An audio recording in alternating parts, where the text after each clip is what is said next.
वोटों से आगे चल रहे हैं।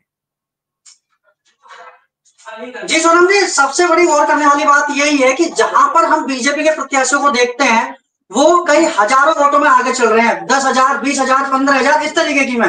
लेकिन दूसरी तरफ हम देखते हैं आरजेडी के प्रत्याशियों की। मैं आरजेडी के प्रत्याशियों की मैं बात नहीं करता हूं, मैं बात करता हूं आरजेडी के सबसे बड़े चेहरे की, यानी तेजस्वी यादव की। वो भी आगे चल रहे हैं, लेकिन कितने वोटों से? मात्र 286, जो कि कोई बहुत बड़ा आंकड़ा नहीं है सोनम जी। वो बहुत जल्दी पार किया जा सकता है, कुछ भी उसमें उलटफेर थोड़ी देर में हमें देखने को मिल सकता है, क्योंकि बीजेपी के प्रत्याशी जहां एक तरफ 10,000 वोटों से 15,000 वोटों से आगे चल रहे हैं। राज जी देखिए, बीजेपी के जो प्रत्याशी हैं वो लगातार आगे बढ़त बनाकर चल रहे हैं, और जो आंकड़े सामने आ रहे हैं कहीं ना कहीं बीजेपी के पक्ष में है। और पहली बार ऐसा देखा जा रहा है कि बीजेपी 88 सीटों के साथ बिहार में सबसे बड़ी पार्टी बनकर उभरी है। बिल्कुल, देखिए सोनम, अब मैं आपको अपडेट कर दूं कि अब 88 से 91 पर बीजेपी पहुंच चुकी है और 79 सीटें जेडीयू के खाते में है, आरजेडी 30। अब तक का सबसे निराशाजनक प्रदर्शन अगर आरजेडी का है तो वो इस बार का है। उम्मीद आरजेडी कर रही थी कि वो जीत हासिल करेगी, लेकिन ऐसा हुआ नहीं। और सबसे बड़ी बात ये कि जो तेजस्वी प्रसाद यादव है, जो कुछ देर पहले तक पीछे चल रहे थे, अब 585 वोट से वो आगे है। सतीश कुमार भाजपा के उम्मीदवार उन्हें कड़ी टक्कर दे रहे हैं। आप समझिए कि ये तेजस्वी यादव के लिए भी चिंतन मंथन का अब दौर रहेगा कि जो एक उम्मीद के साथ वो बिहार इलेक्शन में कूदे थे, जिन मुद्दों को भुनाने की कोशिश कर रहे थे, एंटी इनकम्बेंसी की बात कर ले या तमाम जो दूसरे मुद्दे थे, उन सब में फेल हुए हैं वो। और ये जो रुझान अब धीरे धीरे नतीजों में तब्दील होंगे और तस्वीर, वैसे अभी अगर इन रुझान पे नजर डालें तो हम तो तस्वीर एकदम साफ है। 197 सीटों पर जो एनडीए है, एनडीए गठबंधन, वो आगे चल रहा है और ये एक बड़ी प्रचंड जीत है, जिस तरह से एक के बाद एक चुनाव में देखनी। एक बार मैं अपडेट अपने दर्शकों को यहाँ, बीजेपी जो है वो जीत की तरफ बढ़ रही है, एनडीए जीत की तरफ बढ़ रही है, और कहा जा रहा है कि शाम 6 बजे प्रधानमंत्री नरेंद्र मोदी खुद बीजेपी दफ्तर पहुंचेंगे और कार्यकर्ताओं का जो प्रत्याशी है उनका समर्थन करते नजर आएंगे। ये एक बिल्कुल, देखिए हर चुनाव के बाद हम की पहचान है।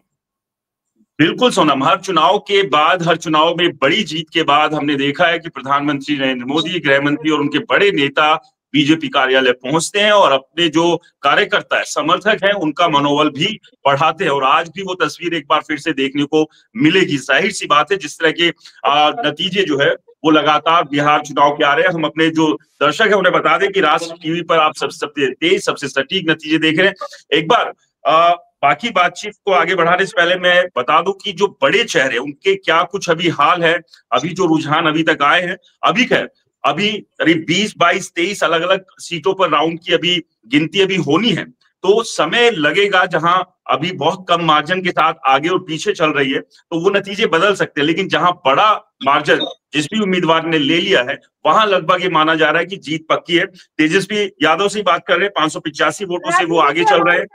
मेहमान जुड़ गए हैं, परमबीर सिंह, डॉक्टर परमबीर सिंह, जो राजनीतिक विश्लेषक है। आपका बहुत स्वागत है राष्ट्र टीवी पर। परमबीर जी, देखिए बिहार में क्या हो गया, पूरी तरीके से खेल पलट गया है। एनडीए बढ़त में है और आरजेडी से 30 सीटों पर सिमट गई है। कांग्रेस तो दूर दूर तक कहीं नजर नहीं आ रही है, सिर्फ 5 सीटों पर है कांग्रेस।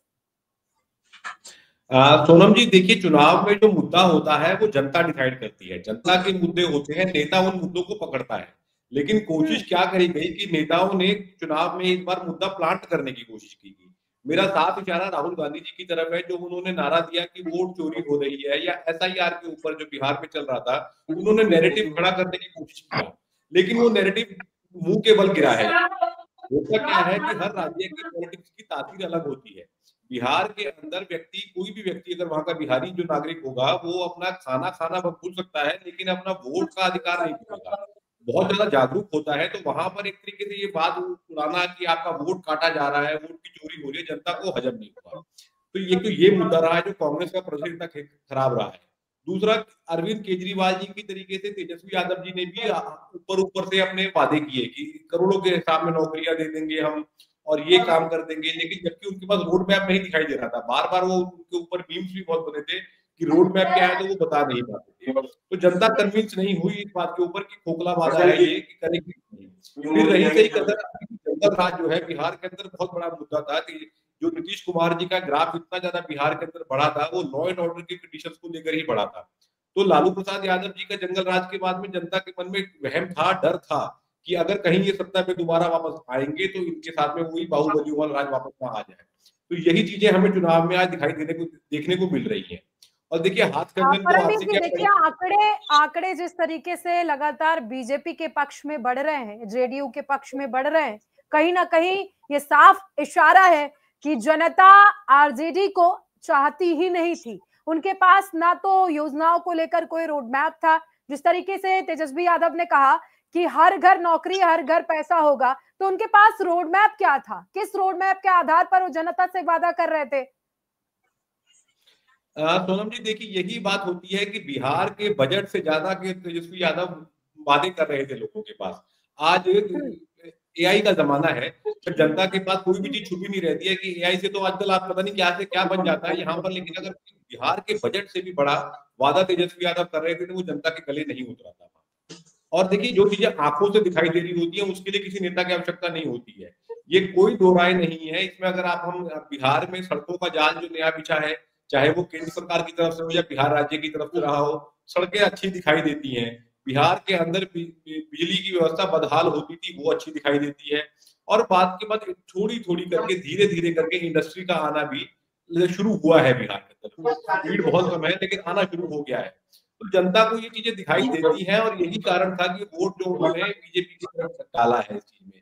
फिर तीसरी बात, एक सबसे बड़ी बात, क्षेत्रीय दल के साथ में समस्या क्या होती है? क्षेत्रीय दल केवल आप सामाजिक बात करते हुए तो आप सत्ता में आ सकते हैं, लेकिन आप बड़ी योजनाओं को ला नहीं सकते हैं, क्योंकि केंद्र का